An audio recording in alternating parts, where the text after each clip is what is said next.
इस सीरीज की कहानी बहुत ही अच्छी है, लेकिन कहानी बताने से पहले मेरी मेंटल हेल्थ के लिए इस वीडियो को लाइक और चैनल को सब्सक्राइब जरूर कर दीजिएगा। और मैं ऐसा क्यों कह रहा हूँ, ये चीज आपको आगे समझ आएगी। तो कहानी कुछ इस तरह से है कि एक लड़का जो कि एक गेम एडिक्टेड था, वो उस गेम को खेलता था जो कि टाइम पर बहुत ज्यादा फेमस था, लेकिन किसी कारण के चलते वो गेम अचानक से उस गेम के बंद होने की न्यूज आती है। सभी प्लेयर से कहा जाता है कि वो गेम खेलना बंद कर दे। हालांकि मोमोंगो जो कि हमारा मेन कैरेक्टर है, वो भी इस गेम को बंद करने वाला था, लेकिन गलती से वो उसी गेम में अटक जाता है। तो कहानी की शुरुआत में हमें दिखाया जाता है कि कुछ प्लेयर्स अभी कुछ स्केलेटन के साथ फाइट कर रहे थे, जिस फाइट में वो सारे स्केलेटन बहुत ही बुरी तरह से हार रहे थे। लेकिन उसके बाद वहाँ स्केलेटन लॉर्ड आता है, जो कि असल में हमारा मेन कैरेक्टर मोमोंगो है। वो इस गेम में स्केलेटन लॉर्ड का कैरेक्टर निभाता है। वो यहाँ पर आकर उन सभी प्लेयर को कुछ ही सेकंड्स में हरा देता है, जिसके बाद वो वापस से अपने पैलेस में चला गया था। यहाँ पर उसे जानने को मिलता है कि बहुत से गेम बंद होने वाले हैं। इस वजह से उसे अपने स्केलेटन लॉर्ड के कैरेक्टर को छोड़कर वापस रियल वर्ल्ड में जाना होगा। यहाँ बाकी जो प्लेयर्स थे वो वापस लौट रहे थे, लेकिन मोमोंगो इस गेम को बहुत टाइम से खेल रहा था।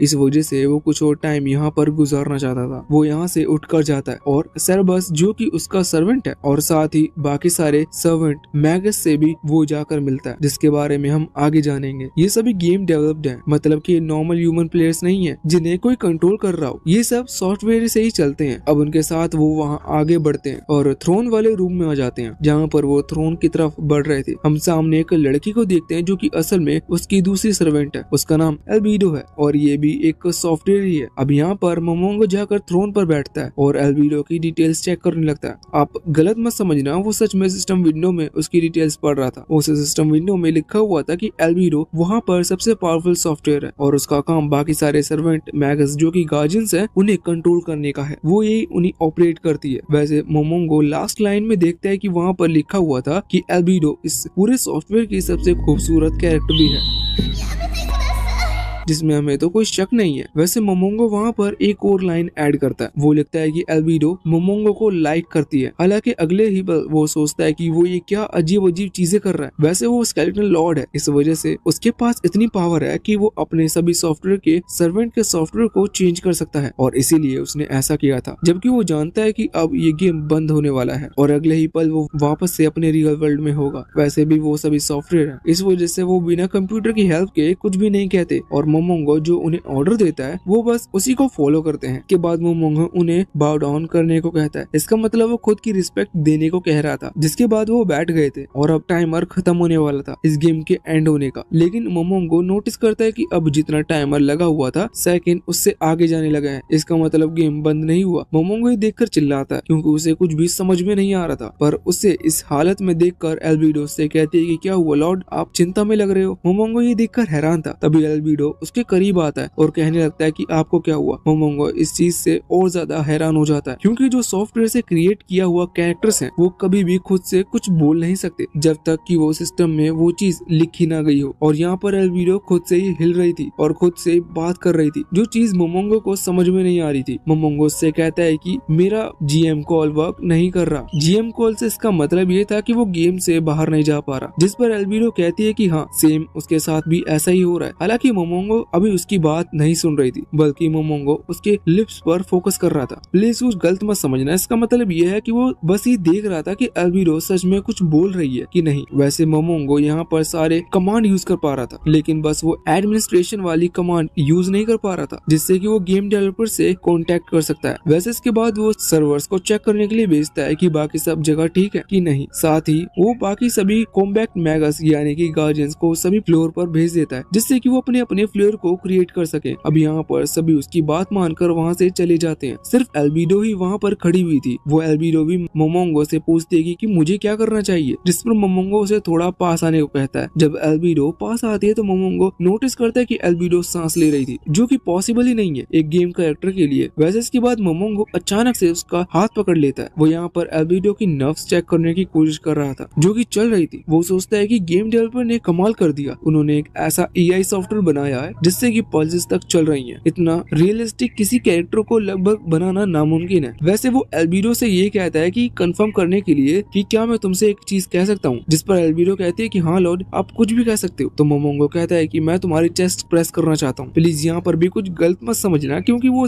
ऐसा सिर्फ कंफर्म करने के लिए कह रहा था। इस पर एल्बिडो कहती है कि आप लॉर्ड हो, आप कुछ भी कर सकते हो। इसके बाद मोमोंगो उसके चेस्ट को प्रेस करता है और फील करता है, गलत मत समझना, वो ये फील करता है कि एल्बिडो एक रियल ह्यूमन की तरह है। वैसे अब जब उसने ऐसा किया था तभी एल्बिडो जोर से चीखती है, वो ब्लश करती है, उसकी वजह से मोमोंगो अपना हाथ हटा लेता है। वैसे अब एल्बिडो उससे कह रही थी कि क्या आप और भी कुछ करना चाहते हैं, क्या मैं अपने कपड़े उतारूं, जिस पर मोमोंगो कहता है कि नहीं, ये सब हम बाद में देखेंगे। एल्बिडो माफी मांगने लगती है और तुरंत ही पीछे हट जाती है, जिस पर मोमोंगो ने उसे माफ भी कर दिया था। वैसे इसके बाद वो उसे ऑर्डर देता है कि उसे 6th फ्लोर पर सभी गार्जियंस को बुलाना है, जिसके बाद एल्बिडो ऑर्डर फॉलो करते हुए वहाँ से चली जाती है। अब इसके बाद मोमोंगो भी अपनी टेलीपोर्टेशन रिंग का इस्तेमाल करते हुए सीधा 6th फ्लोर पर टेलीपोर्ट हो जाता है, जहाँ उसे दिखता है कि वहाँ के गार्जियन वहाँ पर पहुंच चुके थे। असल में इस फ्लोर को 2 गार्जियन प्रोटेक्ट करते हैं, जो कि दोनों ट्विंस हैं। पहले ओरा वहाँ पर आता है और मोमोंगो का वेलकम करता है। मोमोंगो उससे पूछता है कि मैरी कहाँ पर है, जिसके बाद ओरा मैरी को वहाँ बुलाता है, जो कि दोनों ट्विंस हैं। पहले ओरा वहाँ पर आता है और मोमोंगो का वेलकम करता है। अब मैरी वहाँ पर आती है और लेट आने के लिए माफी मांगती है। वैसे इसके बाद मोमोंगो उन्हें बताता है कि उसने सोचा है कि वो उन दोनों का टेस्ट लेगा और इसके लिए वो पहले उन्हें अपनी बहुत ही पावरफुल मैजिक स्टिक दिखाता है। इसके बाद वो एक लेवल 80 के मिथिकल फायर बीस्ट को वहाँ सामने समन करता है और उससे कहता है कि तुम दोनों को इससे लड़ना है। यहाँ पर मैरी तो थोड़ी सी डरी हुई थी, लेकिन उसका भाई ओरा उसे मोटिवेट करते हुए आगे बुलाता है और फाइट करने लगता है। इसी दौरान अभी मोमोंगो सेबस को कांटेक्ट करते हुए उससे पूछता है कि क्या उसे बाहर कोई प्रॉब्लम दिखी, इस पर सेबस कहते हैं कि हाँ, उसे कुछ प्रॉब्लम्स दिखी हैं। मोमोंगो से कहता है कि वो 6th फ्लोर पर है, इसलिए सेबस अभी वहाँ पर ही आ जाए। अब यहाँ पर हम देखते हैं कि ओरा और मैरी अभी उस मिथिकल बीस्ट से फाइट कर रहे थे, जिस दौरान उन्हें पहले थोड़ी प्रॉब्लम होती है, लेकिन फिर वो उस लेवल 80 के मिथिकल बीस्ट को हरा देते हैं। मोमोंगो इस चीज से बिल्कुल भी हैरान नहीं था, क्योंकि उसके हिसाब से इन दोनों को 6th फ्लोर को प्रोटेक्ट करने के लिए इतना स्ट्रॉन्ग तो होना ही चाहिए। अब फाइट एंड हो चुकी थी, इसलिए मैरी और ओरा दोनों ही मोमोंगो के पास आते हैं, जहाँ वो उन्हें पानी देते हैं, क्योंकि वो थक चुके थे। वैसे यहाँ पर मैरी कह रही थी कि आप जितने खतरा देखते हो असलियत इतने होते नहीं है। मोमोंगो इससे खुश था। वैसे वो सोच रहा था कि उसे अपने रियल वर्ल्ड में भी लौटना है, लेकिन अगले ही पल वो सोचता है कि उसे रियल वर्ल्ड में उसकी कोई फैमिली या फिर उसका कोई दोस्त ही है ही नहीं, फिर आखिर वो रियल वर्ल्ड में लौटना भी क्यों चाहता है। अब जब वो ये बात सोच रहा था तभी उतने में ही वहाँ पर एल्बिडो और बाकी सभी गार्जियंस आ चुके थे। वो सभी यहाँ पर आकर मोमोंगो को ग्रीट करते हैं। वैसे हम यहाँ पर हर एक फ्लोर के गार्जियन को एक एक कर दिखाया जाता है, जिसके बाद हमें एल्बिडो मोमोंगो की बात बताई जाती है कि 4th और 8th फ्लोर की गार्जियन को छोड़कर बाकी सारी गार्जियन यहाँ पर आ चुके हैं। वो सभी मोमोंगो को ग्रीट कर रहे थे और कह रहे थे कि मोमोंगो जो कि कुछ भी ऑर्डर उन्हें देगा वो हमेशा उसे फुलफिल करेंगे, जिस पर मोमोंगो कहता है कि हाँ, मुझे भी तुम पर पूरा भरोसा है। अब इसके बाद तभी वहाँ पर सेबस आता है, जो कि मोमोंगो को बताता है कि उनका जो टॉम्ब है जिसमें वो रहते हैं और वो सारे फ्लोर एग्जिस्ट करते हैं, वो किसी अलग जगह पर टेलीपोर्ट हो चुके हैं और उसे समझ में नहीं आ रहा था कि ये कौन सी जगह है। मोमोंगो कहता है कि ये जगह खतरनाक भी हो सकती है, इस वजह से हमारे सारे टॉम्ब को प्रोटेक्ट करना होगा। वो सभी गार्जियन से कहता है कि उन्हें सतर्क रहना होगा। वैसे मोमोंगो ने उन्हें यहाँ इसलिए बुलाया था क्योंकि मोमोंगो देखना चाहता था कि एल्बिडो और सेबस के अलावा उसके ऑर्डर्स कौन कौन कितने अच्छे से फॉलो करता है, जिस पर उसे पता चलता है कि बाकी सभी भी उसके ऑर्डर्स को अच्छी तरह से फुलफिल करते हैं और मोमोंगो को उनसे धोखा नहीं मिलेगा। वैसे मोमोंगो उनसे पूछता है कि वो उनके लिए किस तरह से हैं, जिस पर बाकी सभी कहते हैं कि वो उनके सब के लिए उनका सुप्रीम लॉर्ड है। इसके बाद अब वो वहाँ से चला गया था। अब यहाँ पर शेल्टर, जो मेरी नॉलेज के हिसाब से 1st, 2nd और 3rd फ्लोर के गार्जियन है, वो यहाँ पर कहती है कि लॉर्ड मोमोंगो कितने कमाल के हैं। वो जब भी हमारे सामने आते हैं मुझे कुछ कुछ होता है। अब इस चीज पर यहाँ एल्बिडो को गुस्सा आ गया था। वो उस गुस्से में शेल्टर पर हमला करने वाली थी, लेकिन शेल्टर भी उतने ही गुस्से में लग रही थी। ये बात सभी गार्जियन भी जानते हैं कि एल्बिडो और शेल्टर दोनों ही मोमोंगो को लाइक करते हैं। हालांकि डाउट ये है कि मोमोंगो किसे अपनी वाइफ चुनेगा। वैसे अब तभी एक दूसरा गार्जियन डैमरू, वो वहाँ यहाँ पर उन दोनों से कहता है कि हम सभी को कुछ ना कुछ काम मिले हैं, तो हमें पहले वो कर लेना चाहिए, इस चीज का फैसला बाद में हो जाएगा। जिसके बाद सीन चेंज होता है। हम मोमोंगो को उसके कमरे में देखते हैं जहाँ पर वो सो रहा था कि आखिर वो कितना स्ट्रॉन्ग है। तभी वहाँ पर एक मेड आती है और उसे एक तलवार देती है। मोमोंगो अपने कॉस्ट्यूम को एक बैरियर के कॉस्ट्यूम में चेंज करता है, जो कि इस तलवार का यूज करता है। हालांकि अभी वो बाहर जाना चाहता था। वो मेड कहती है कि ठीक है, मैं गार्ड्स को बुलाती हूँ, आप उनके साथ बाहर जा सकते हैं। लेकिन इस पर मोमोंगो कहता है कि नहीं, वो अकेले जाना चाहता है। वो तुरंत ही टेलीपोर्ट होते हुए वहाँ टॉम के बाहर आता है, लेकिन वो वो देखता है कि 3 गार्ड ऑलरेडी उसका इंतजार कर रहे थे। वैसे इन्हें डैमरू अपने साथ लेकर आया था क्योंकि ये नई जगह है और यहाँ पर खतरा भी हो सकता है, लेकिन मोमोंगो कहता है कि अगर मेरे साथ किसी को आना है तो सिर्फ किसी एक को ही अपने साथ ले जा सकता हूँ। इसके बाद डैमरू ही मोमोंगो का पीछा करता है। यहाँ पर मोमोंगो खुले आसमान को देखकर हैरान था क्योंकि वो जगह बहुत ज्यादा सुंदर थी। वो तुरंत ही एक पेंडेंट का इस्तेमाल करते हुए वहाँ से उड़ते हुए आसमान में आ जाता है। डैमरू भी खुद को ट्रांसफर कर वहाँ हवा में आ गया था। यहाँ पर मोमोंगो अभी आसपास की जगह को देखते हुए कह रहा था कि ये धरती कितनी सुंदर है, मैं चाहता हूँ कि मैं इस पूरी धरती पर राज करूँ। जिस पर डैमरू कहता है कि लॉर्ड मैं भी आपको फॉलो करूंगा। अभी मन में सोच रहा था कि ये पॉसिबल नहीं है क्योंकि ये धरती बहुत ही ज्यादा बड़ी है। वैसे तभी वो नीचे नोटिस करता है कि मैरी अभी पावर से टॉम पर कुछ क्लॉकवाइज ऑरा डालकर प्रोटेक्शन बैरियर लगा रही है। वो तुरंत ही वहाँ पर आता है और मैरी की तारीफ करता है, जिस पर मैरी खुश थी। यहाँ पर वो मैरी को वही अंगूठी देता है जिससे वो टेलीपोर्ट होता है। वैसे ये उसका क्लोन था। वो कह रहा था कि तुम भी इसका इस्तेमाल करके टॉम में कहीं पर भी टेलीपोर्ट हो सकते हो। अब तभी वहाँ पर एल्बिडो आती है जो कि हमेशा की तरह बहुत ज्यादा सुंदर लग रही थी। वो यहाँ पर आकर जब मैरी के हाथ में उस अंगूठी को देखती है तो वो बहुत ज्यादा हैरान हो जाती है और उससे गुस्सा भी आ रहा था। ये चीज मोमोंगो ने नोटिस कर ली थी। इस वजह से मोमोंगो उसे भी एक अंगूठी देता है और कहता है कि वो सभी को ये अंगूठी दे रहा है, इसीलिए उसने मैरी को भी अंगूठी दी। हालांकि बाद में वो डैमरू से कहता है कि वो उसे अंगूठी बाद में देगा और इसके बाद वो वहाँ से टेलीपोर्ट हो जाता है। एल्बिडो तो इस चीज पर बहुत ज्यादा खुश थी कि उसे मोमोंगो की तरफ से एक गिफ्ट मिला है। अब इसके बाद सीन चेंज होता है। हमें अगले दिन का सीन दिखाया जाता है जहाँ पर अभी कुछ नाइट सोल्जर एक गांव की तरफ जा रहे थे। हमें जानने को मिलता है कि यहाँ पर जो उन नाइट्स का लीडर है उसके गांव पर कुछ दूसरे किंगडम की नाइट्स यानी कि सोल्जर्स ने हमला कर दिया है, इसलिए वो अपने गांव को बचाने के लिए जा रहे हैं। जब हम वापस से मोमोंगो को देखते हैं वो अभी बोर हो रहा था। इस वजह से वो अपने मिरर में अपने टॉम के आसपास की जगह को देखने लगता है क्योंकि वो अभी अभी यहाँ पर टेलीपोर्ट हुए हैं, जिस वजह से उसे आसपास की जगह के बारे में कुछ भी नहीं पता। तभी उसे एक गाँव दिखता है जहाँ से लोगों को चीखने की आवाज उसे मिरर के अंदर से सुनाई दे रही थी। उसे लगता है कि शायद इस गांव में कोई फेस्टिवल चल रहा है, लेकिन जब वो देखता है कि वहाँ पर बहुत सारे सोल्जर्स घोड़े पर दौड़ रहे थे तो उसे थोड़ा सा शक होता है। वो देखता है कि वो जो सोल्जर्स लोगों को मार रहे थे, जो सोल्जर्स उन्हें रोकने की कोशिश करता है वो भी मारा जाता है। ये देखते हुए वहाँ पास ही खड़ी हुई सेबस उससे पूछता है कि हमें क्या करना चाहिए, जिस पर मोमोंगो कहता है कि इस चीज में हमारा कोई फायदा नहीं, इस वजह से हम वहाँ नहीं जाने वाले। हालांकि जैसे ही मोमोंगो सेबस की तरफ मुड़ता है तभी मोमोंगो को अपने एक दोस्त याद आता है। हमें मोमोंगो की एक पुरानी स्टोरी बताई जाती है। जब ये गेम पॉपुलर था तब इसमें बहुत सारे प्लेयर्स मोमोंगो पर हमला कर रहे थे, जिस दौरान वो मोमोंगो को खत्म करने वाले थे, लेकिन उसी समय वो मोमोंगो का दोस्त वहाँ पर आता है और उन सभी को हरा देता है। हालांकि उससे पहले मोमोंगो उसे जानता भी नहीं था। मोमोंगो उससे पूछता है कि आखिर तुमने मुझे क्यों बचाया, जिस पर उसका वो नया दोस्त कहता है कि किसी की भी जान खतरे में है और हम उसे बचा सकते हैं, तो हमें एक बार कोशिश जरूर करनी चाहिए। मोमोंगो ये बात दिल पर ले गया था, इस वजह से वो यहाँ पर फैसला करता है कि उसे इन गाँव वालों को भी बचाना होगा। वो सेबस से कहता है कि तुम और बाकी सभी गार्जियन यहाँ टॉम को संभालो और एल्बिडो से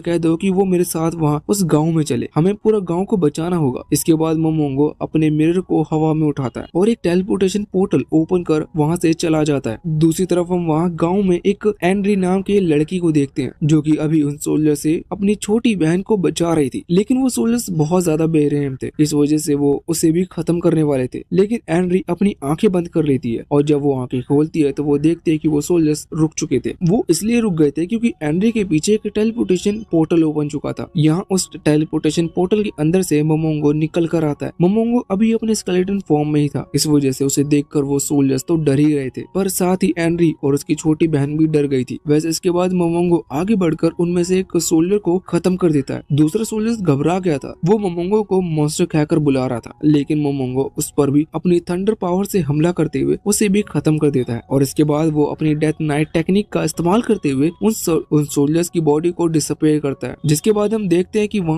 वहाँ पर एक डार्क सोल्जर आ चुका था, जिसे मोमोंगो ऑर्डर देता है कि इस गाँव में जितने भी सोल्जर्स हैं उन्हें खत्म कर दो। उसका मतलब था जिन लोगों ने भी आर्मर पहन रखे हैं उन्हें मार दो, जिससे कि वो डार्क नाइट किसी भी सोल्जर को ना मारे। अब इसके बाद वहाँ एल्बिडो भी आ चुकी थी जो कि पूरे आर्मर के साथ आई थी क्योंकि वो लड़ने के लिए पूरी तरह से तैयार थी। वो पूछती है कि हमें इस ह्यूमन लड़की का क्या करना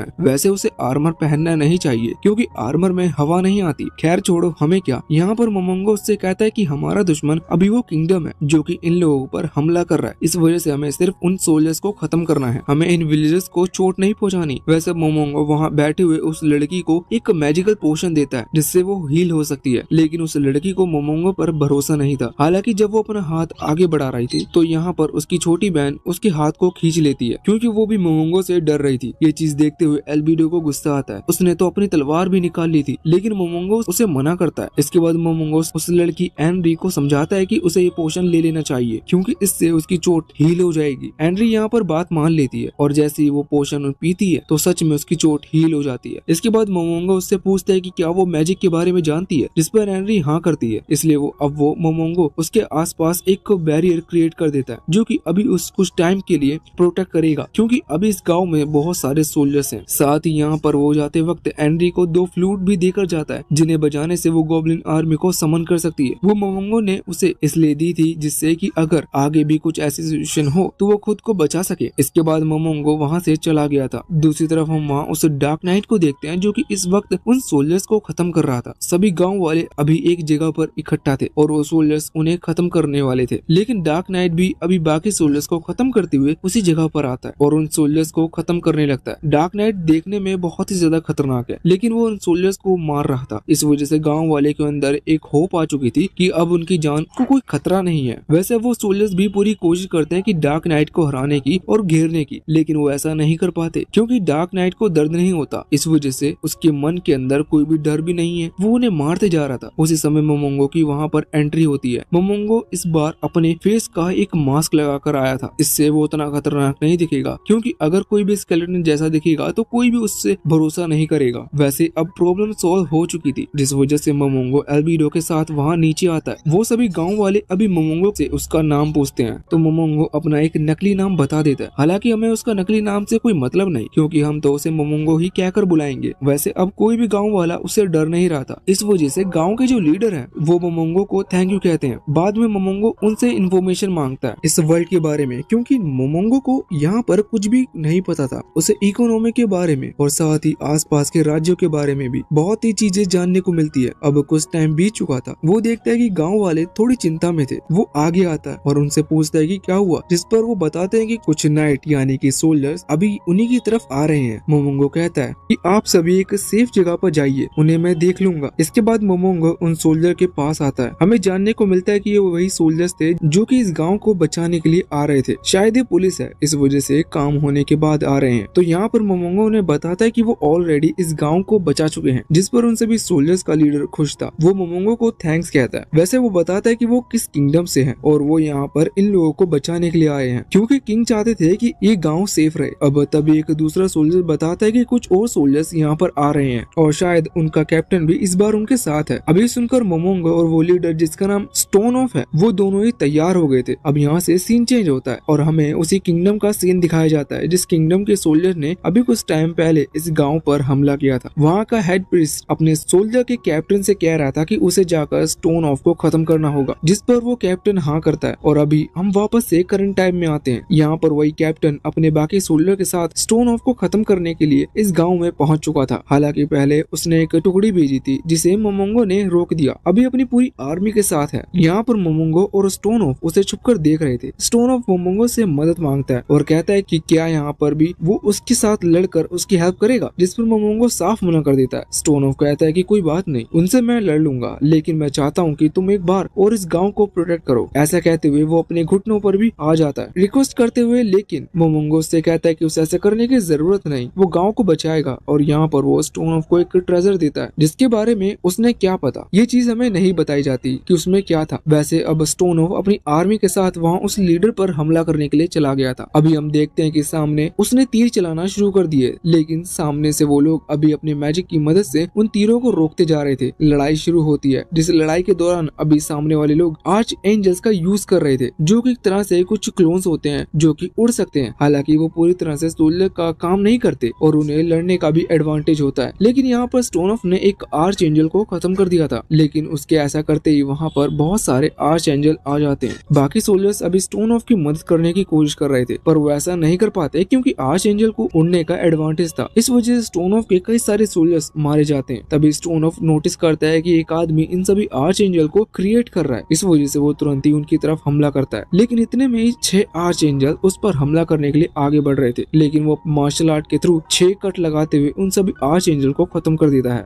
ये सभी चीजें देखकर बाकी सभी लोग बहुत ही ज्यादा हैरान हो चुके थे। सामने वो कैप्टन अभी सभी स्टोन ऑफ की तारीफ कर रहा था। हालांकि इसके बाद अब वो अपने आर्च एंजल को फिर से समन करना शुरू करता है। इस बार उसने और ज्यादा आर्च एंजल को समन कर लिए थे, जिनसे वो कहता है कि उन्हें स्टोन ऑफ के ऊपर ही हमला करना है, बाकी सब पर ध्यान देने की कोई जरूरत नहीं। वैसे अब पहले वो मैजिक कैस्टर थे, वो स्टोन ऑफ पर हमला करते हैं, जिससे स्टोन ऑफ का बहुत ही ज्यादा ब्लड निकल चुका था और अब वो थकने भी लगा था। लेकिन वो हार नहीं मानता। वो कहता है कि मैं तुम सभी को हरा कर रहूंगा। इतने में ही आर्च एंजल भी उसे घेर चुके थे और एक आर्च एंजल उसके पीठ पर अपनी तलवार भी मार देता है, जिसकी वजह से वो खड़े होने की हालत में भी नहीं था। लेकिन इस दौरान उसने हार नहीं मानी थी। सामने वो कैप्टन हंसते हुए कहता है कि तुम बहुत ही बहादुर हो, लेकिन इसका कोई फायदा नहीं, क्योंकि अब तुम मारे जाने वाले हो और तुम्हारे मरने के बाद गाँव के सभी लोग भी मार दिए जाएंगे। लेकिन अब ये सुनकर स्टोन ऑफ भी हंसने लगता है और कहता है कि ये सपना सिर्फ सपना ही रह जाएगा, क्योंकि मुझसे भी पावरफुल कोई इस विलेज में तुम्हारा इंतजार कर रहा है। ये चीज सामने कैप्टन को बिल्कुल भी समझ नहीं आई थी,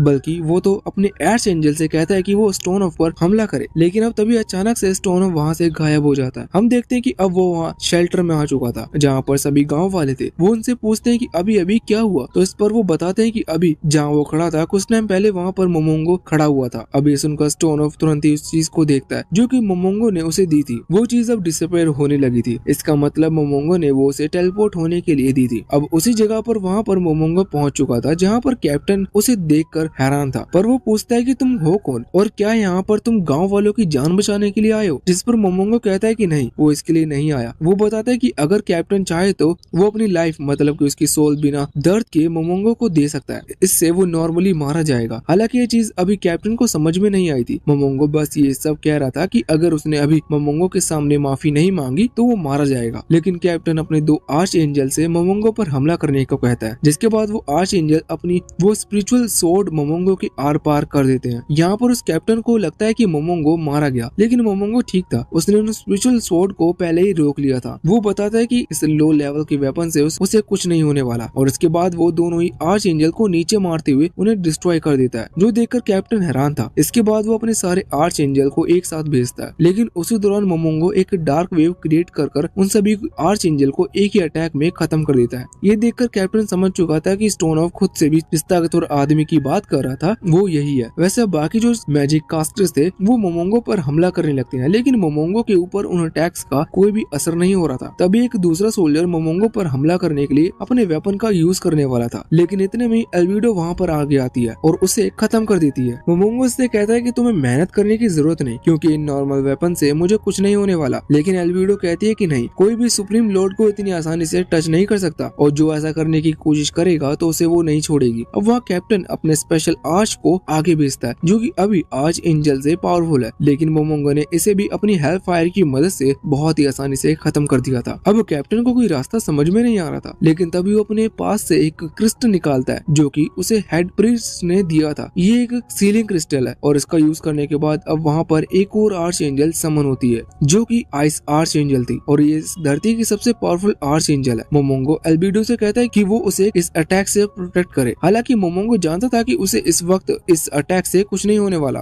अब यहाँ पर वो आर्च एंजल अपने 7 टियर के मैजिक का इस्तेमाल करती है, जो कि बहुत ही ज्यादा पावरफुल था। मोमोंगो देखना चाहता था कि इसमें कितनी पावर है, इस वजह से वो वहाँ से हटता नहीं है। अब इसके बाद जब उसके ऊपर वो पूरी एनर्जी गिरती है तो उसे पहली बार दर्द महसूस हो रहा था, जो कि ज्यादा नहीं था। लेकिन एल्बिडो को इस चीज पर बहुत ही ज्यादा गुस्सा आ जाता है, इस वजह से वो पहले हमला करने वाली थी, लेकिन मोमोंगो से रोकता है और कहता है कि उसे ऐसा करने की जरूरत नहीं। मोमोंगो एक छोटा सा ब्लैक होल वहाँ उस आर्च के पास क्रिएट करते हुए उसे खत्म कर देता है। ये चीज देखते हुए कैप्टन समझ चुका था कि वो किसी भी कीमत पर मोमोंगो को हरा नहीं सकता, इस वजह से वो माफी मांगने लगता है। लेकिन मोमोंगो उससे कहता है कि तुम्हें अपनी सोल मुझे देनी होगी, और अगर तुम ऐसा करते हो तो मैं तुम्हें दर्दनाक मौत नहीं दूंगा। अब उसके बाद यहाँ से सीन चेंज हो जाता है। हम देखते हैं कि अभी मोमोंगो और एल्बिडो दोनों ही अपने टॉम की तरफ वापस लौट रहे थे, जिस दौरान एल्बिडो बहुत ही ज्यादा खुश थी और धीरज से कह रही थी कि सच में लॉर्ड बहुत ही ज्यादा कूल है। वैसे वो बाद में मोमोंगो से ये भी कहती है कि उसे चिंता हो रही है जब मोमोंगो ने उस एंजल के अटैक को खुद के ऊपर लिया था। इस पर मोमोंगो कहता है कि अगली बार से वो ध्यान रखेगा, लेकिन उसे भी ये बात समझ में नहीं आई थी कि मोमोंगो उन अटैक से कुछ भी क्यों नहीं हो सकता। अब इसके बाद अगले सीन में हम देखते हैं कि मोमोंगो अभी टॉम पहुंचकर अपने थ्रोन के ऊपर बैठा हुआ था, जहाँ वो बाकी सभी से माफी मांगते हुए कहता है कि माफ करना, मैं तुम लोगों को अपने साथ लेकर नहीं गया, लेकिन वहाँ पर जो कुछ भी हुआ वो चीज तुम्हें एल्बिडो बता देगी। साथ ही फिर इसके बाद वो अपने झंडे को जला देता है। अब से मेरा नया नाम मैं बदल रहा हूँ। अभी तक सभी लोग उसे डार्क लॉर्ड या सुप्रीम लॉर्ड कहकर बुलाते थे, लेकिन अब मोमोंगो अपना नाम वही रख रहा है जो कि वहाँ उसने उस गांव में नकली नाम बताया था। और वो कहता है कि अब से किसी को भी अगर मेरा नाम जानना हो तो तुम उसे मेरा नकली नाम भी बताओगे। इस पर वो सभी लोग हाँ करते हैं। और कुछ टाइम बाद हम देखते हैं कि अभी एल्बिडो मोमोंगो को सारी रिपोर्ट दे रही थी जो कि उनके टॉम में चल रहे हैं। मोमोंगो इस रिपोर्ट के लिए थैंक यू कहता है और शाबाशी भी देता है, जिस पर एल्बिडो कहती है कि आप कब तक इन्हीं रिपोर्ट के चक्कर में फंसे रहेंगे, कि आप और भी कुछ करना चाहते हो, मैं तो हर चीज के लिए तैयार हूँ। मोमोंगो इस पर कहता है कि नहीं, मैं सिस्टम के साथ छेड़छाड़ नहीं करना चाहता। सिस्टम से छेड़छाड़ से उसका मतलब था कि वो अभी एल्बिडो को एक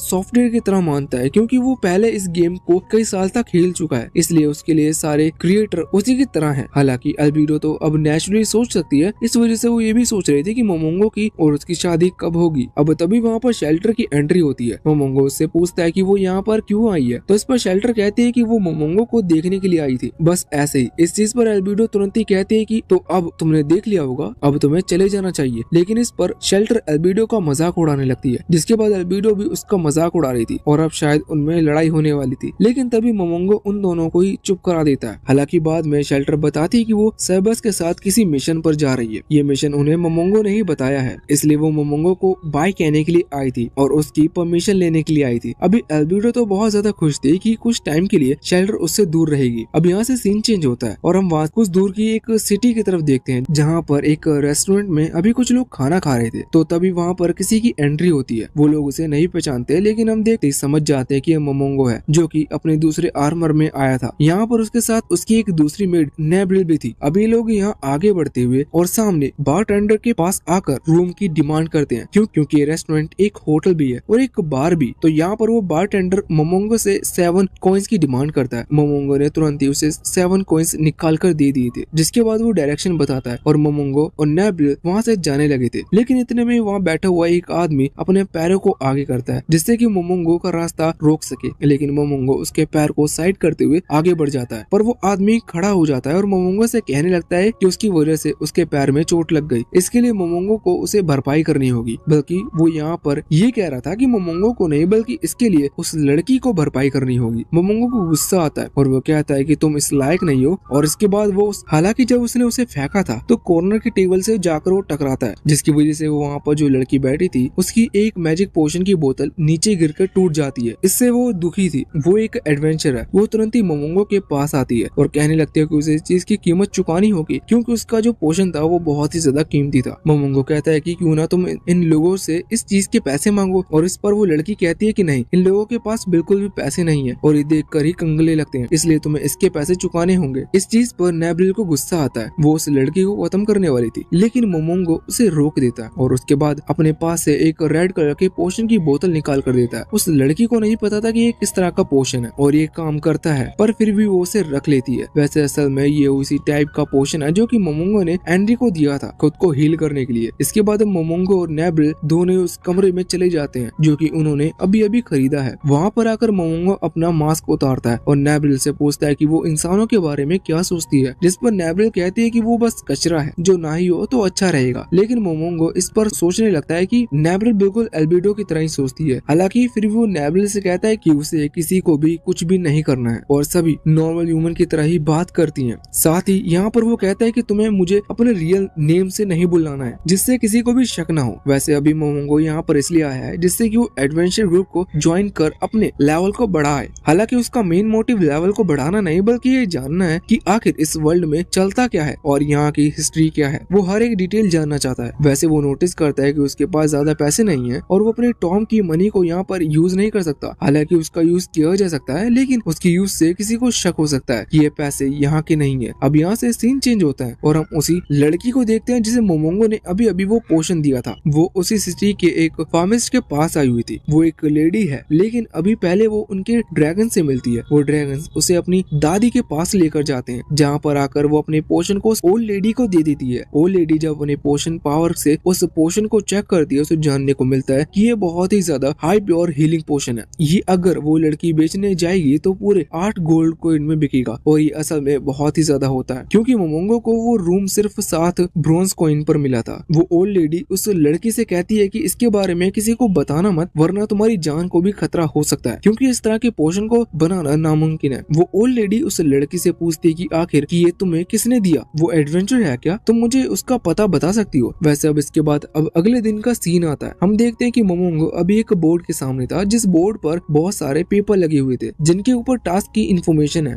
उसे इन्फॉर्म किया जाता है उसे इनमें से किसी टास्क को चुनना था। वो एक दूसरे ही ज्यादा एक्सट्रीम लेवल का टास्क चुनता है, लेकिन तभी वहाँ पर वो रिसेप्शनल लेडी आकर बताती है कि वो उस टास्क को नहीं चुन सकता, क्योंकि ये बहुत ही ज्यादा हाई लेवल टास्क। मोमोंगो अपनी पावर नहीं बताना चाहता था, और वैसे भी उसे सिर्फ नॉर्मल टास्क लेकर बाकी सभी एडवेंचर से जानना है कि इस दुनिया के बारे में, इसलिए वो यहाँ पर आया है। इसीलिए वो इस टास्क को चुन भी लेता है। हालांकि तभी वहाँ पर सोर्ड ऑफ डार्कनेस नाम का एक एडवेंचर ग्रुप आता है, जो कि मोमोंगो से कहता है कि वो उसकी मदद कर सकता है, क्योंकि वो सिर्फ 2 लोग हैं। इस पर मोमोंगो ने तुरंत ही हाँ कर दी थी। हालांकि इसके बाद अब हमें उन्हें एक एक करके बताया जाता है कि वो कौन है और उस ग्रुप में उनकी पोजीशन क्या है, लेकिन ये सब जानकर हमें कुछ नहीं लेना देना, क्योंकि हम आगे जान लेंगे। हालांकि यहाँ पर एक लड़का जिसके बारे में हमें जानना चाहिए, उस लड़के का नाम तो छोड़ो, जाने दो, पर उसके पास बहुत ही रेयर एबिलिटी है। यहाँ पर उस ग्रुप का लीडर बताता है कि ये लड़का उनकी टीम में बहुत ही ज्यादा खास है, क्योंकि उसके पास एक ऐसी एबिलिटी है जिससे ये आधे टाइम में किसी भी मैजिक को सीख सकता है। आधे टाइम से मतलब एक नॉर्मल पर्सन ह्यूमन को जितना टाइम लगता है किसी मैजिक को सीखने में, ये आधे टाइम में उस मैजिक को सीख लेगा, जिस वजह से ये 2 मैजिक के बारे में सिखा सकता है। ये अच्छा टैलेंट है। पर वो लड़का कहता है कि नहीं,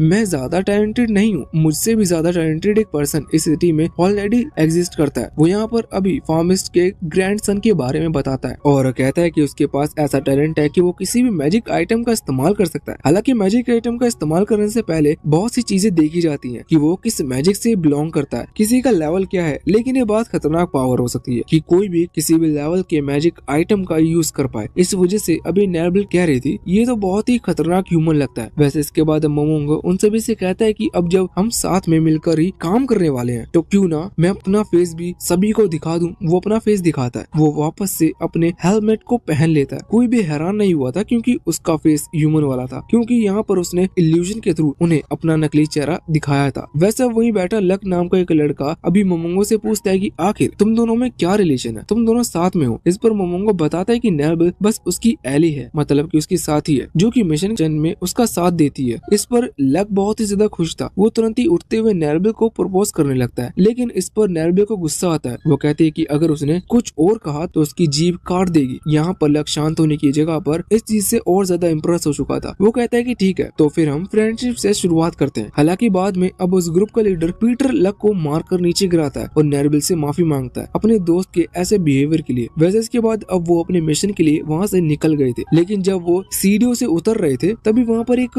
रिसेप्शनिस्ट लड़की आती है और मोमोंगो को बताती है कि उसे एक दूसरे मिशन के लिए चुना गया है, जो कि एक स्पेशल मिशन है। वो बताती है कि उसे इस मिशन के लिए इनफेरा नाम के एक लड़के ने चुना है। ये सब में वही फार्मिस्ट का ग्रैंडसन है। यहाँ पर मोमोंगो थोड़ा सा हैरान था कि आखिर इसे उससे क्या काम होगा। तभी नेरबल वहाँ आगे आती है, क्योंकि उसे लग रहा था कि कुछ गड़बड़ है, लेकिन मोमोंगो उसे रोक देता है। हालांकि यहाँ पर मोमोंगो ने तुरंत ही मना कर दिया था, क्योंकि उसके पास दूसरा मिशन है। लेकिन पीटर कहता है कि हमें एक बार सुन लेना चाहिए कि ये क्या चाहता है। अगले सीन में मोमोंगो सोर्ड ऑफ डार्कनेस के सभी मेंबर्स और इनफेरा बैठे हुए थे। इनफेरा बताते हैं कि वो पास के गांव में कुछ हर्ब्स यानी कि जो मेडिसिन है उन्हें लेने के लिए जा रहा है, लेकिन वहाँ पर बहुत खतरा है। इस वजह से वो सोचता है कि मोमोंगो उसे प्रोटेक्ट करे। ये बिल्कुल नॉर्मल सा मिशन था। मोमोंगो ने आज तक किसी को इस तरह से प्रोटेक्ट नहीं किया, बल्कि उसने किसी भी मिशन को कंप्लीट नहीं किया। इस वजह से उसे डाउट था कि वो ऐसा कर पाएगा कि नहीं। इसलिए वो सोर्ड ऑफ डार्कनेस के सभी मेंबर्स हेल्प मांगता है और वो हाँ भी कर देते हैं। हालांकि इसके बाद मोमोंगो इनफेरा से पूछता है कि आखिर उसने मोमोंगो को ही क्यों चुना, जिस पर इनफेरा कहता है कि मुझे खबर मिली कि तुमने उस आदमी को बार में बहुत ही तेजी से दूर फेंका था। इसका मतलब तुम स्ट्रॉन्ग हो और तुम एक कॉपर एडवेंचर हो। इस वजह से तुम्हें किसी मिशन के लिए साइन करना थोड़ा सा सस्ता होगा। इस वजह से मैंने तुम्हें चुना। हालांकि उसकी बात सुनने में तो सही लग रही थी, लेकिन मोमोंगो को फिर डाउट था और मोमोंगो को कुछ गड़बड़ भी लग रही थी। अब यहाँ से सीन चेंज होता है। हम एक अंधेरी सी जगह को देखते हैं जो कि उस एडवेंचर वाली जगह से थोड़ी दूर थी। यहाँ पर अभी एक लड़की एक खुफिया तहखाने में जा रही थी, जहाँ से वो एक ट्रेजर को लेकर आती है। वो ट्रेजर एक क्राउन है और बहुत ही ज्यादा ट्रेजर है, लेकिन वहाँ पर बैठा उसका रक्षक कहता है कि तुम इसका इस्तेमाल नहीं कर सकती, इसलिए तुम्हें इसे ले जाने का कोई फायदा नहीं होगा। पर वो लड़की बताती है कि उसने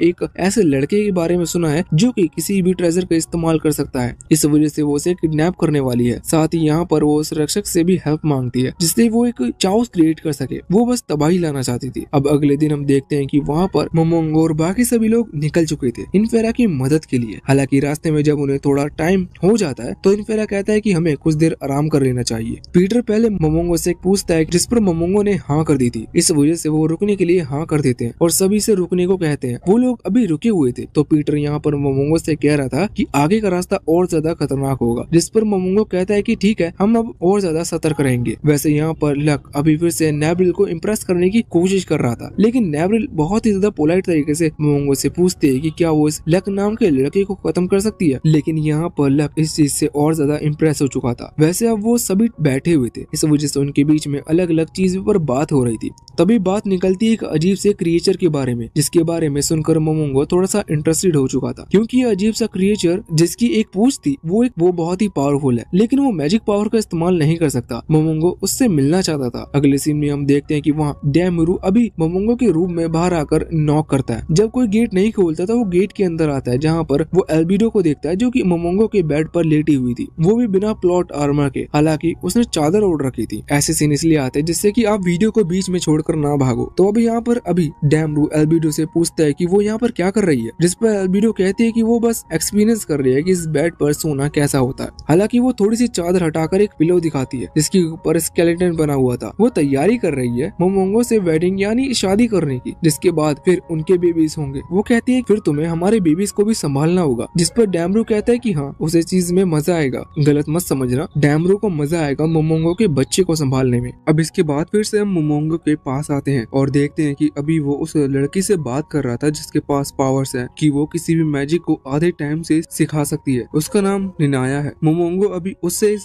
वर्ल्ड की इंफॉर्मेशन लेने की कोशिश कर रहा था, जिससे कि वो इस वर्ल्ड को और अच्छे से जान पाए। वहीं पास ही लक फिर से अपनी पिकअप लाइन से नेब्रिल को इम्प्रेस करने की कोशिश करता है, लेकिन इससे नेब्रिल को गुस्सा आ जाता है और वो फिर से लक पर हमला करने वाली थी, लेकिन उसी समय मोमोंगो उसे रोक देता है। ये देखते हुए लक कहता है कि आखिर तुम दोनों का रिलेशन क्या है, तुम दोनों बहुत क्लोज लगते हो। इस पर नेब्रिल गुस्सा करती है और साथ ही वो थोड़ी सी ब्लश भी करते हुए अब अपने सारे राज बताने वाली थी कि मोमोंगो तो असल में उसका लॉर्ड है। लेकिन तभी मोमोंगो उसी समय उसे रोक देता है। इतने में ही पीटर वहाँ पर आता है और लक की तरफ से माफी मांगता है। साथ ही साथ अब वो लक को भी समझाता है कि उसे अपने आदतें को बदल लेना चाहिए। इतने में ही लक को कुछ आवाज आती है और जब वो दूसरी तरफ देखता है तो वहाँ से कुछ गॉब्लिन और ऑर्क का ग्रुप इसी तरफ आ रहा था। वो समझ गए थे कि ये उन पर हमला कर रहे हैं और ये भी जानते थे कि अब यहाँ से भागने का कोई फायदा नहीं, क्योंकि वो यहाँ से निकल नहीं पाएंगे। इसलिए वो लड़ने का डिसाइड करते हैं। सबसे पहले तो पीटर इन्फेरा से कहता है कि वो जाकर उस बग्गी के अंदर छुप जाए, जिस पर इन्फेरा हाँ करती है। इसके बाद पीटर मोमोंगो से पूछता है कि हमें क्या करना चाहिए। मोमोंगो कहता है कि तुम लोग इन्फेरा को प्रोटेक्ट करो, इन सभी को मैं संभाल लूंगा। इस पर पीटर हाँ करता है और ये भी कहता है कि वो भी मोमोंगो की मदद करेगा, जिससे कि उसे अकेला ना लड़ना पड़े। अब इसके बाद फाइट स्टार्ट होती है। हम देखते हैं कि लक अभी एक तीर चलाता है जो कि वहाँ उन गॉब्लिन तक पहुँचता भी नहीं। इसी वजह से वो गॉब्लिन हंसते हैं और तेजी से इन पर हमला करने लगते हैं। हालांकि ये बस लक की चाल थी। वो चाहता था कि ये इन्हें तेजी से अपनी तरफ बुला सके, क्योंकि जब वो ऐसा करता है तो वो तेजी से भागते हैं। और अब वो तीर चला रहा था और उसका तीर किसी ना किसी को तो लग ही रहा था। इसके बाद यहाँ पर हम उस हीलर को देखते हैं। ये भले ही हीलर है, लेकिन इसके पास और भी दूसरी मैजिक पावर्स हैं। इसका नाम डेन है। ये यहाँ जमीन से कुछ बेल निकाल कर उन मॉन्स्टर को पकड़ा रहा था, जिससे वो वहीं गिर रहे थे।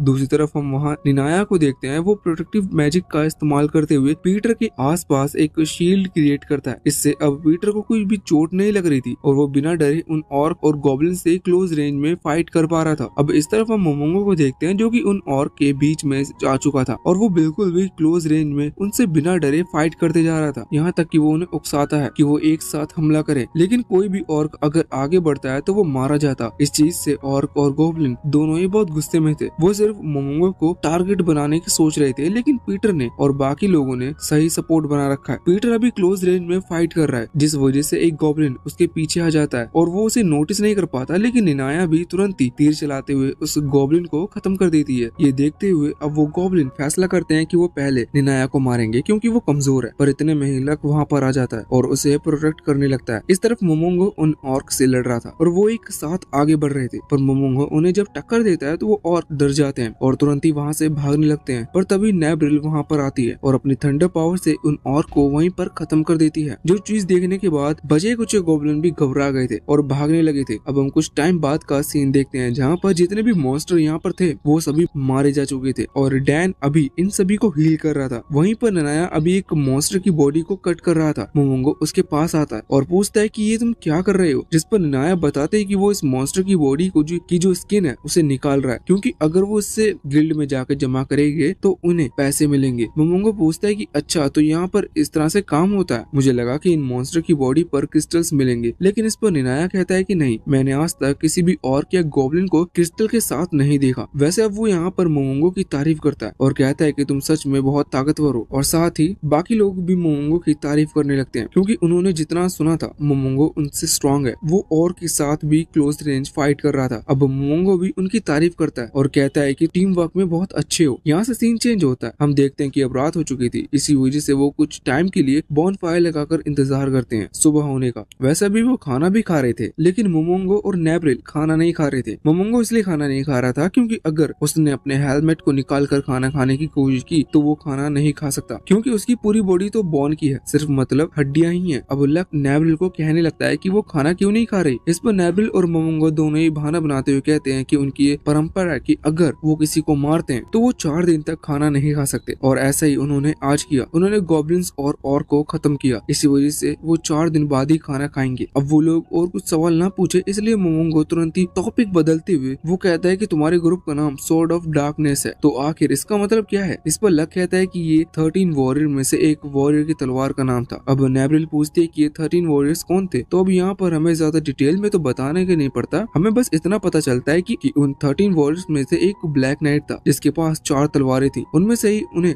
स्वॉर्ड ऑफ डार्कनेस कहा जाता था। ये भी अपने पास वैसी एक काली तलवार रखते हैं और खुद को स्वॉर्ड ऑफ डार्कनेस मानते हैं। अभी अपने बारे में बात कर वो बहुत ज्यादा खुश थे और आपस में बात करने लगते हैं, जो देखकर मोमोंगो मनी मन सोचता है कि ये बिल्कुल उन्हीं की तरह है, क्योंकि इन्होंने भी साथ में रहकर मेहनत की और चीजें कलेक्ट और अपने ग्रुप को बनाया, और ऐसे ही मोमोंगो ने अपने टॉम को क्रिएट किया। अब यहाँ पर निनाया मोमोंगो से पूछती कि क्या उसकी भी कोई टीम है, तो इस पर मोमोंगो कहता है कि बहुत पहले एक व्हाइट होली नाइट ने उसकी जान बचाई थी और उसी वजह से आज वो यहाँ पर है, पर वो ये भी बताता है कि वो व्हाइट होली नाइट उसके साथ नहीं है। इस पर मोमोंगो खुद भी दुखी लग रहा था, इसलिए निनाया कहते हैं कि चिंता मत करो, तुम्हें उसके जैसा और दोस्त मिल जाएंगे। लेकिन मोमोंगो कहता है कि नहीं, उसे उसका जैसा दोस्त कभी नहीं मिल सकता। इसके बाद उठकर वो वहाँ से चला गया था और नेब्रिल भी उसके पीछे आ गई थी। यहाँ मोमोंगो को उदास देखकर निनाया भी उदास था और सोच रहा था कि मोमोंगो अपने दोस्त के बारे में सोचकर दुखी है। साथ ही अभी निनाया भी उदास था क्योंकि वो अभी अपनी बहन के बारे में सोच रहा था, क्योंकि उसने भी अपनी बहन को खो दिया है। वैसे बात बदलती है, वैसे वो लोग मोमोंगो की पावर के बारे में बात करने लगते हैं कि मोमोंगो बहुत ताकतवर है, हालांकि उसने अभी अभी ज्वाइन किया है, इसी वजह से उसे बहुत कम लेवल का टैग मिला है, लेकिन देखा जाए तो वो स्ट्रॉन्ग एडवेंचर में से एक कहलाता है। इस पर सभी लोग एग्री करते हैं और वो ये भी कह रहे थे कि इसी वजह से तो मोमोंगो वुमेन्स के बीच कितना फेमस लगता है। अभी सुनकर इनफेरा का रिएक्शन थोड़ा सा अलग था। वो कहता है कि क्या सच में उन्हें ऐसा लगता है कि मोमोंगो को बाकी लेडीज पसंद करती होगी, जिस पर वो कहते हैं कि हाँ, मोमोंगो ने हेलमेट पहन रखा है, इसी वजह से किसी ने उसका चेहरा तो नहीं देखा है, मतलब उनके अलावा किसी ने उसका चेहरा तो नहीं देखा है, लेकिन उसकी पावर से तो वो सब इम्प्रेस होते होंगे। अब इस पर इनफेरा थोड़ा सा दुखी हो जाता है। वो कहता है कि जिस विलेज में वो जा रहे हैं वो नहीं चाहता कि वहाँ पर रहने वाली लड़कियाँ मोमोंगो को पसंद करें। अभी इस बात पर वो सभी समझ गए थे कि इनफेरा उसे पसंद करता है, इसलिए वो इनफेरा को समझाते हैं कि ऐसा नहीं होने देंगे और उसे चिंता करने की जरूरत नहीं। हालांकि अभी यहाँ निनाया भी दुखी थी क्योंकि वो मोमोंगो की तरफ देख रहा था, क्योंकि मोमोंगो दुखी है। अब इसके बाद यहाँ से सीन चेंज होता है और अब हम उसी लड़की को देखते हैं जो कि पहले इनफेरा को ढूंढ रही थी और वो कुछ बड़ा करना चाहती है। अभी यहाँ पर वो सिटी में आ चुके थे और लोगों को मारते हुए उनसे पूछ रही थी कि क्या उन्हें इनफेरा के बारे में पता है, लेकिन किसी को कुछ भी नहीं पता। तभी एक आदमी मिलता है, वो उससे भी पूछती है, लेकिन वो आदमी कहता है कि तुम ये जो कर रही हो इससे अच्छा नहीं होगा, पर वो लड़की नहीं सुनती। यहाँ पर हमें उसका नाम क्लेमेंटाइन पता चलता है। अभी वो आदमी वहाँ से भागने की कोशिश कर रहा था। क्लेमेंटाइन तुरंत ही उस पर हमला कर देती है और उसे मार देती है और इसके बाद उस पर अपने माइंड कंट्रोल पावर का इस्तेमाल करती है। अब अगले सीन में हम उसी प्रोटेक्टर को देखते हैं जिसे हमने पहले सीन में क्लेमेंटाइन के साथ देखा था। ये यहाँ पर अपने ऑर्ब ऑफ डेथ की मदद से कुछ ज़ॉम्बीज क्रिएट कर रहा था क्योंकि वो बहुत बड़े काम को अंजाम देने वाली है। तभी वहाँ पर क्लेमेंटाइन आती है, तो यहाँ पर वो प्रोटेक्टर कहता है कि तुम इस तरह से सिटी में मत घूमो क्योंकि अभी तक हमने हमारा प्लान स्टार्ट नहीं किया है। अगर तुमने कुछ भी गड़बड़ कर दी तो तुम्हारे साथ अच्छा नहीं होगा। इतना सुनते हुए क्लेमेंटाइन उस पर हमला कर देती है, लेकिन वो प्रोटेक्टर भी उसके अटैक को रोक लेता है और कहता है कि ये मामूली मूव मुझे कुछ नहीं कर सकता। इस पर क्लेमेंटाइन कहती है कि उसने सीरियसली मूव नहीं की,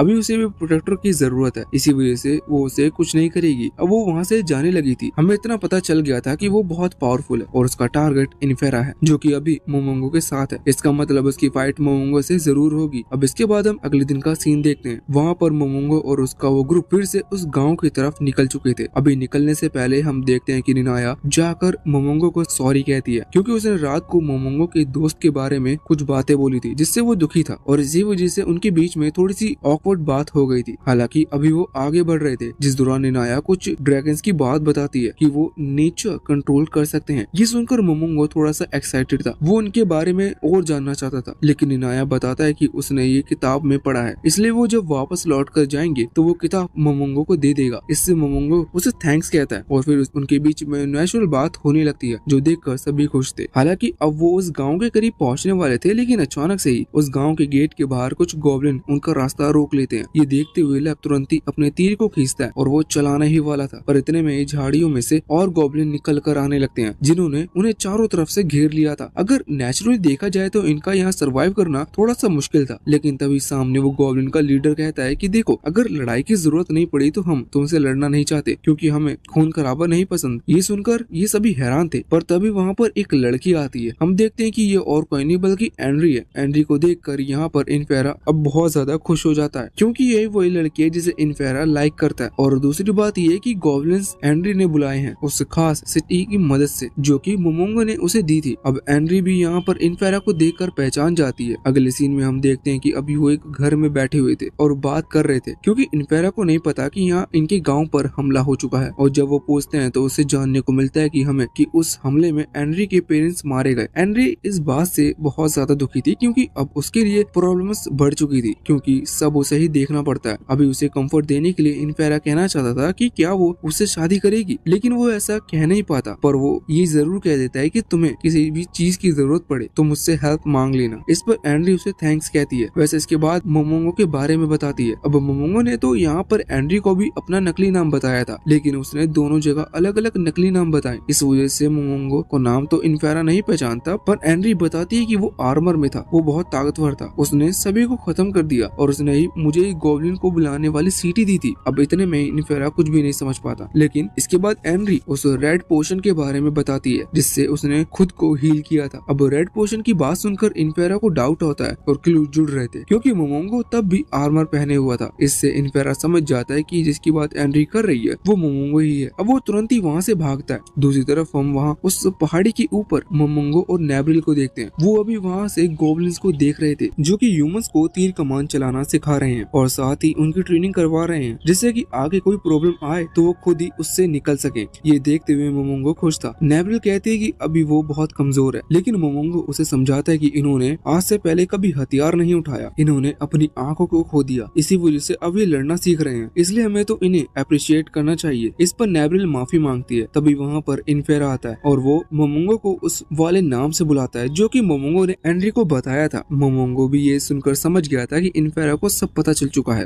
हालांकि इनफेरा कहता है कि मुझे नहीं जानना कि आपने उन्हें अलग और मुझे अलग नाम क्यों बताया, मुझे बस आपको थैंक्स कहना था। मैं जिसे पसंद करता हूँ आपने उसे और उसके गाँव को बचाया। साथ ही यहाँ पर इनफेरा ये भी कहता है कि मुझे आपको एक सच बताना है। ये सुनते हुए मोमोंगो नेब्रिल को वहाँ से कहीं और भेज देता है। अब उसके जाने के बाद इनफेरा यहाँ पर बताता है कि वो मोमोंगो के साथ खास करके उसी रेड पोशन की नॉलेज के लिए आया था और वो अभी भी उससे ये जानना चाहता है कि मोमोंगो पूछता है कि आखिर तुम उसके बारे में जानकर क्या करोगे। इस पर इनफेरा कहता है कि कुछ नहीं, मैं बस अपनी नॉलेज के लिए जानना चाहता हूँ। मोमोंगो कहता है कि अगर तुम ये सब जानकर कुछ गलत करने की सोच रहे हो तो इस चीज में मुझे कोई प्रॉब्लम नहीं है, मैं तुम्हें बता सकता हूँ, लेकिन तुम्हें प्रॉमिस करना होगा कि अगर तुम उसके बारे में किसी को भी नहीं बताओगे। इस पर इनफेरा हाँ करता है और वो ये भी देखकर खुश था कि मोमोंगो एक अच्छा पर्सन है। अब इनफेरा वहाँ से चला जाता है, जिसके बाद नेब्रिल वहाँ पर आती है। अभी आपको याद होगा कि जब वो लक से बात कर रही थी तब वो जोश जोश में बताने लगी थी कि मोमोंगो और उसका रिलेशन क्या है, मतलब कि मोमोंगो उसका लॉर्ड है। तभी उस दौरान उसने एल्बिडो का नाम भी ले लिया था, जिस वजह से शायद इनफेरा को ये बात पता लग गई होगी कि मोमोंगो और एल्बिडो तब यहाँ पर आए थे, तो अभी वाला मोमोंगो वही वाला मोमोंगो है। इसी वजह से अपने गर्दन पर तलवार रखती है और कहती है कि मेरी वजह से आपका ये राज खुल गया। लेकिन मोमोंगो कहता है कि तुम्हें ऐसा करने की जरूरत नहीं, अगर इसमें तुम्हारी गलती भी है तो तुम्हें तुम्हारी गलती से सीखना चाहिए, ना कि खुद को खत्म कर लेना चाहिए। अब कुछ देर बाद हम देखते हैं कि अभी इनफेरा जिन जड़ी बूटियों के लिए, मतलब कि जो हर्ब लेने के लिए यहाँ आया था, उन्हें लेने के लिए आज जा रहा है। वो असल में जंगल में है और जंगल बहुत खतरनाक है। ये जंगल इतना खतरनाक है कि ये जो मॉन्स्टर इस जंगल की दूसरी तरफ रहते हैं वो खुद इस जंगल को पार नहीं करते, क्योंकि जंगल के अंदर किसी का राज चलता है और उसे जंगल का किंग कहा जाता है। अभी इनफेरा कह रहा था कि मुझे यहाँ पर आप लोगों का स्पेशली सपोर्ट चाहिए होगा क्योंकि अंदर जो भी है वो बहुत खतरनाक है। मोमोंगो कहता है कि उसे चिंता करने की जरूरत नहीं। वैसे मोमोंगो ने फैसला किया था कि वो उस किंग से जरूर मिलना चाहेगा, जिस वजह से वो नेवरिल के साथ आगे बढ़ता है। अभी जब वो जा रहा था तभी नेवरिल को किसी की प्रेजेंस महसूस होती है। वो हमला करने वाली थी, लेकिन उसी समय वो देखती है कि ये कोई और नहीं बल्कि औरा है। औरा यहाँ पर मोमोंगो ने ही बुलाया था जिससे कि औरा उस किंग के बारे में पता लगा सके, क्योंकि मोमोंगो उससे मिलना चाहता है। अब औरा तुरंत ही वहाँ से निकल पड़ा था। अभी रास्ते में उसे दो अजीब से क्रिएचर मिलते हैं जो कि उसका साथ दे रहे थे, क्योंकि असल में उसके पेट हैं। अब वो लोग उस गुफा के बाहर पहुँचते हैं जहाँ पर वो किंग रहता है। अंदर आने के बाद औरा सीधा जाकर पहले तो उस किंग को जगाता है और फिर वहाँ से भाग जाता है। अब किंग गुस्से में उसका पीछा कर रहा था, लेकिन हमें किंग को नहीं दिखाया जाता। लेकिन दूसरी तरफ हम देखते हैं कि किंग की प्रेजेंस की वजह से जंगल में जो बर्ड थे जो कि पेड़ों पर बैठी थी वो लड़ने लगी थी, जो देखकर इनफेरा थोड़ा सा हैरान होता है। तभी लक अपने कान जमीन पर लगाकर सुनता है कि कुछ भारी भरकम चीज उनकी तरफ आ रही है। ये सुनते हुए मोमोंगो कहता है कि तुम लोग यहाँ से जाओ, वो जो भी होगा उसे रोक लेगा। अब मोमोंगो आसपास देख रहा था और उसके आसपास कोई भी नहीं था। तभी अचानक से उस पर अजीब सी चीज हमला करती है जो कि किसी की पूंछ लग रही थी। मोमोंगो उसके अटैक को डोज कर लेता है और रोकने की कोशिश करता है, लेकिन अभी भी उसे वो दिख नहीं रहा था जो कि उस पर हमला कर रहा है और अब वो टेल भी गायब हो चुकी थी। मोमोंगो कहता है कि कौन है, सामने आओ, क्या तुम डर रहे हो? तभी वो क्रीचर अपनी जगह से हिलता है, जिसकी वजह से मोमोंगो को वहाँ पर पेड़ के पीछे हलचल महसूस होती है। जहाँ वो देखता है तो हमें देखने को मिलता है कि वहाँ पर दो आंखें ग्लो कर रही थी और एक बहुत बड़ा क्रीचर वहाँ अपीयर होता है। मोमोंगो से देखकर बिल्कुल भी नहीं घबराया था। वो पूछता है कि क्या तुम हनग्राइंड हैमस्टर की ब्रीड की हो? अब वो मॉन्स्टर वहाँ सामने दिखाई देता है। हम देखते हैं कि वो बस एक बहुत ही बड़ा चूहा था। वो चूहा यहाँ पर मोमोंगो से पूछता है कि क्या वो उसके ब्रीड के बारे में जानता है, जिस पर मोमोंगो कहता है कि हाँ वो जानता है, क्योंकि उसका एक दोस्त के पास इसी ब्रीड का एक हैमस्टर पेट था। इस पर उस हैमस्टर को थोड़ा सा गुस्सा आ जाता है और वो मोमोंगो से फाइट करने वाला था, लेकिन मोमोंगो उस पर सीरियसली अटैक नहीं करते हुए सिर्फ अपनी पावर दिखाता है अपनी एनर्जी के फॉर्म में, जिसकी वजह से वो हैमस्टर खुद डर कर सरेंडर कर नीचे गिर जाता है। अभी वहाँ औरा पेड़ के ऊपर बैठा हुआ था और कह रहा था कि हम इसके साथ क्या करेंगे, क्या मैं इसकी स्किन को खा सकता हूँ? ये सुनकर वो हैमस्टर और ज्यादा डर जाता है। अब अगले सीन में हम देखते हैं कि मोमोंगो उस हैमस्टर को जिंदा ही वहाँ जंगल के बाहर ले आया था, जहाँ पर सभी लोग उसे देखकर हैरान थे और मोमोंगो की पावर देखकर भी हैरान थे,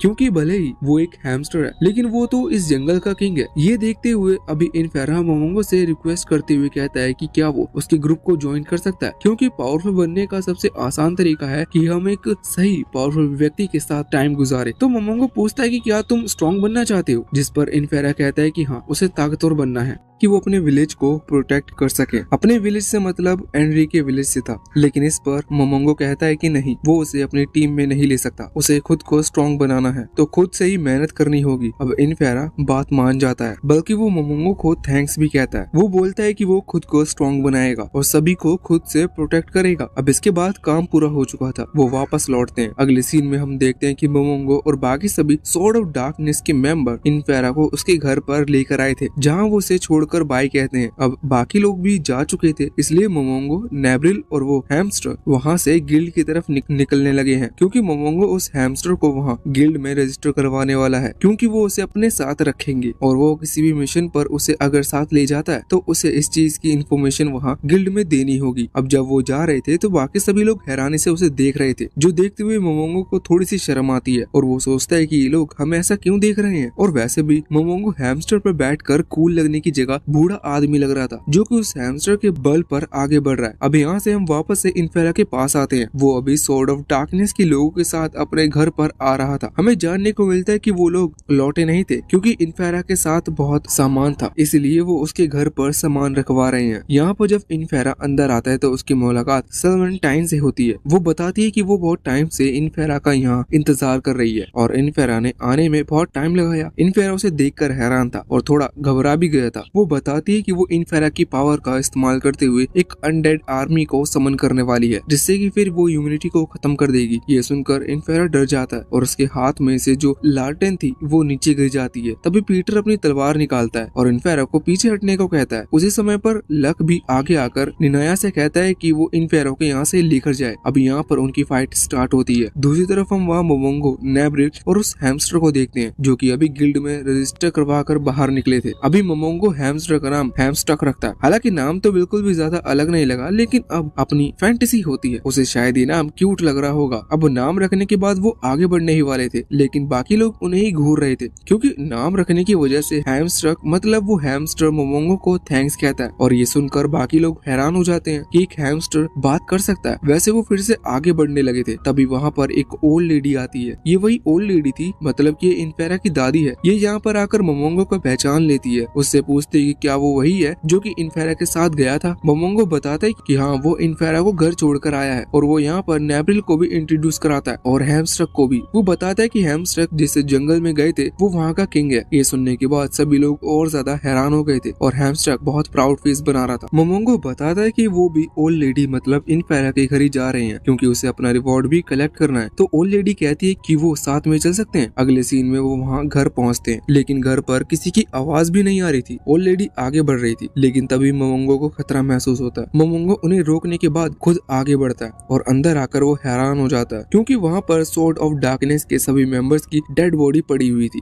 और अब अचानक से वो ज़ॉम्बी बनने लगे थे। इसी वजह से मोमोंगो को उनसे फाइट करनी पड़ती है। मोमोंगो बिना इमोशंस दिखाए उन सभी को फिर से मार देता है। उसकी मुलाकात यहाँ पर हर एक मेंबर से हुई थी, बस निनाया वहाँ पर नहीं था। जब मोमोंगो वहाँ से आगे बढ़ता है तो उसे निनाया की बॉडी भी दिखती है, जो कि बहुत बुरी तरह से पड़ी हुई थी। वो समझ गया था कि जो भी यहाँ पर आया था उसका मेन टारगेट इनफेरा था और वो इनफेरा को ही ले जाना चाहता था। इसी वजह से ना ही इस घर में कुछ चोरी हुआ है और ना ही किसी कीमती चीज को ढूंढने की कोशिश की गई है। इन सभी लोगों ने इनफेरा को बचाने की कोशिश की होगी, इस वजह से ये सभी मारे गए। अभी वो ओल्ड लेडी बहुत टेंशन में थी, क्योंकि उन्हें उनके पोते की चिंता हो रही थी। वो मोमोंगो से कहती है कि उसे अपने पोते को बचाना होगा। मोमोंगो कहता है कि वो मदद करेगा, लेकिन इसके बदले उसकी एक शर्त है, उसे कुछ चीजें चाहिए होंगी। अब वो ओल्ड लेडी पूछती है कि क्या, तो इस पर मोमोंगो कहता है कि उनके पास जो कुछ भी है उसे वो सब चाहिए। ये सुनकर वो ओल्ड लेडी हैरान हो जाती है और कहती है कि क्या तुम कोई डीमन हो, ऐसी सिचुएशन में तुम ऐसी बातें कर रहे हो। हालांकि अब उनके पोते से बढ़कर उनके लिए कोई चीज नहीं है, इसी वजह से वो उनके लिए हाँ कर देती है। फिर हम देखते हैं कि अभी मोमोंगो उन्हें बाहर की तरफ भेजता है और एक कमरे में नेब्रिल से कहता है कि वो एल्बिडो से कांटेक्ट करे। वो एल्बिडो से कांटेक्ट करती है, लेकिन एल्बिडो से कांटेक्ट हो नहीं पा रहा था। इसी वजह से मोमोंगो ने एक मैसेज छोड़ दिया था कि जब भी एल्बिडो उस मैसेज को पाए तो वो मोमोंगो से कांटेक्ट करे। इसके बाद मोमोंगो बहुत सारे स्क्रोल सामने निकालता है। वो नेब्रिल से कहता है कि वो इन स्क्रोल को एक्टिवेट करेगी। जब वो कहेगा तब उसने ऐसे बहुत सारे स्क्रोल निकाल दिए थे और उन्होंने एक मैप भी रख लिया था, जो कि इस पूरे टाउन के आसपास का है। इसके बाद मोमोंगो एक एक करके उसे स्क्रोल एक्टिवेट करने को कहता है और नेब्रिल वैसे ही करती है। इससे उसे इस टाउन की नॉलेज हो गई थी, साथ ही साथ वो आसपास के क्लाइमेट को महसूस कर पा रही थी और ऐसे कई सारी नॉर्मल छोटी छोटी चीजें जिससे उसे प्रेजेंस महसूस होती है। एक कैम्ट्री यानी कि कब्रिस्तान के पास की जगह पर उसे बहुत सारी सोल्स महसूस हो रही थी। वो कहती है कि यहाँ कुछ गड़बड़ है। जिसके बाद मोमोंगो कुछ और स्क्रोल देता है और कहता है कि वो इन्हें एक्टिवेट करे और उन्हें जैसे एक्टिवेट करती है तो उनके सामने से एक स्क्रोल ओपन होता है, जिससे वहाँ उस कब्रिस्तान को देखा जा सकता था। वहाँ पर एक अनडेड आर्मी थी, मतलब ज़ॉम्बी की आर्मी थी और मोमोंगो समझ गया था कि इनफेरा को यहीं पर रखा गया है। वो तुरंत ही इस ओल्ड लेडी के पास आता है और उससे कहता है कि वो जाकर टाउन के सैनिकों को बताए कि एक बहुत बड़ी आर्मी कब्रिस्तान के रास्ते से यहाँ बढ़ सकती है, इसलिए वो पहले से तैयार रहें। ओल्ड लेडी कहती है कि ठीक है, वो ऐसा कर देगी। मोमोंगो कहता है कि अभी वो उसी जगह पर जा रहा है क्योंकि इनफेरा वहीं है, लेकिन ओल्ड लेडी हैरान थी। वो कहती है कि क्या तुम्हें उन्हें अकेले संभाल पाओगे, क्या तुम्हें डर नहीं है। इस पर मोमोंगो कहता है कि उससे चिंता करने की आपको जरूरत नहीं है, आगे अब वो सब संभाल लेगा। अब इसके बाद ये दोनों ही यहाँ से निकल पड़े थे। सीन चेंज होता है, हम वहाँ उस बॉर्डर पे आते हैं जहाँ पर अभी एक दीवार के ऊपर कई सारे सिपाही खड़े हुए थे, लेकिन उसी समय वो महसूस करते हैं कि उनकी तरफ एक अनडेड आर्मी बढ़ रही है। अब उन्हें घबराने का टाइम ही नहीं था कि एक अनडेड आर्मी उनके टाउन पर हमला कैसे कर सकती है। उन्हें बस इसी चीज पर डर था कि अब वो बहुत करीब आ चुके हैं और उनकी गिनती इतनी ज्यादा थी कि एक सोल्जर अकेले उन्हें नहीं हरा सकता। वो कुछ और सोल्जर बुलाते हैं, लेकिन फिर भी उन्हें होप नहीं थी। हम देखते हैं कि वो अनडेड आर्मी की कुछ ज़ॉम्बी अभी एक के ऊपर एक चढ़ते हुए वहाँ दीवार को पार कर रहे थे, लेकिन वो लोग उन्हें वहाँ से नीचे धक्का देकर गिरा देते हैं। अब पहले तो ये सब ठीक था, लेकिन जब वो एक साथ बहुत सारे ज़ॉम्बी वहाँ ऊपर आने लगते हैं तो उनसे लड़ने में बहुत तकलीफ होती है, क्योंकि अब वो दीवार के ऊपर ही आ चुके थे। वैसे उन्हें ज़ॉम्बी नहीं कहा जा सकता क्योंकि वो हड्डी से बने हुए हैं, वो सिर्फ लोगों की बॉडी है। या तभी अचानक से मोमोंगो आ जाता है। पहले तो वो खुश थे, लेकिन जब वो मोमोंगो की प्लेट को देखता है जो कि ब्रॉन्ज प्लेट है, तो वो होप खो देते हैं, क्योंकि एक ब्रॉन्ज लेवल का एडवेंचर इस तरह की आर्मी से कैसे लड़ सकता है। हालांकि लेकिन अभी एक बहुत बड़ा अनडेड क्रिएचर वहाँ आ रहा था, जिसे मोमोंगो ने अपनी तलवार से हराकर नीचे गिरा दिया था। इसके बाद मोमोंगो कहता है है कि उन्हें गेट ओपन करना होगा क्योंकि वो यहाँ से बाहर जाना चाहता है उस अनडेड आर्मी से लड़ने के लिए, पर उन लोगों को भरोसा नहीं था। इसी वजह से वो मोमोंगो को मना करते हैं ऐसा करने से और गेट खोलने की परमिशन नहीं देते। मोमोंगो को इस परमिशन से कोई फर्क नहीं पड़ता क्योंकि वो तुरंत ही वहाँ दीवार पार से नीचे कूद जाता है। हैमस्ट्रक भी ऐसा ही करता है और नीचे की तरफ कूद जाता है। कुछ देर बाद हम देखते हैं कि वहाँ जितने भी अनडेड सोल्जर्स आ रहे थे वो सारे सोल्जर्स मारे गए थे। इसी वजह से इन टाउन के सोल्जर्स ये देखकर बहुत हैरान थे और मोमोंगो को एक लेजेंडरी वॉरियर मान लेते हैं। वहाँ पर मोमोंगो को देखते हैं जो कि अनडेड को खत्म करते हुए आगे बढ़ रहा था, लेकिन रास्ते में ही उसे बहुत सारे अनडेड क्रिएचर मिलते हैं जिनसे वो फाइट करते हुए उन्हें ही हराता है। पर मोमोंगो ये भी बात जानता था कि वो इतने सारे अनडेड क्रिएचर हैं कि उन्हें मारते मारते मोमोंगो को बहुत टाइम लगने वाला है। मोमोंगो इसलिए अब अपने कुछ स्पेशल सोर्स वहाँ पर बुलाता है उनसे लड़ने के लिए और उन्होंने हैमस्टक को भी एक पेड़ पर रख दिया था जिससे कि उस पर कोई अनडेड क्रिएचर हमला ना करे। इसके बाद हम उस प्रोटेक्टर को देखते हैं जो कि अभी अपना एक खास रिचुअल परफॉर्म कर रहा था, लेकिन मोमोंगो तभी वहाँ पर पहुंचकर उससे कहता है कि तुम क्या कर रहे हो, और इनफेरा कह रहा था कि अब वो प्रोटेक्टर है। फिर वहाँ पर सेल्मेंटाइन आ जाती है। वो कहती है कि इनफेरा को उसने किडनैप किया है और मोमोंगो के जो दोस्त थे उन्हें भी उसी ने खत्म किया है और अगर मोमोंगो चाहे तो उससे लड़ सकता है अपने दोस्त का बदला लेने के लिए। मोमोंगो कहता है कि ठीक है मैं इसके लिए तैयार हूँ, लेकिन हमें यहाँ पर नहीं लड़ना चाहिए। अभी मोमोंगो नेब्रिल से कहता है कि वो इस प्रोटेक्टर को संभाले जब तक वो सेल्मेंटाइन को हरा कर आ रहा है। इसके बाद सेल्मेंटाइन और मोमोंगो वहाँ से दूसरी जगह के लिए आगे बढ़ जाते हैं और इसी के साथ ये पार्ट यहीं पर एंड हो जाता है। अगर इस पार्ट पर अच्छा सपोर्ट आता है तो हम अगले पार्ट को बहुत ही जल्दी अपलोड कर देंगे।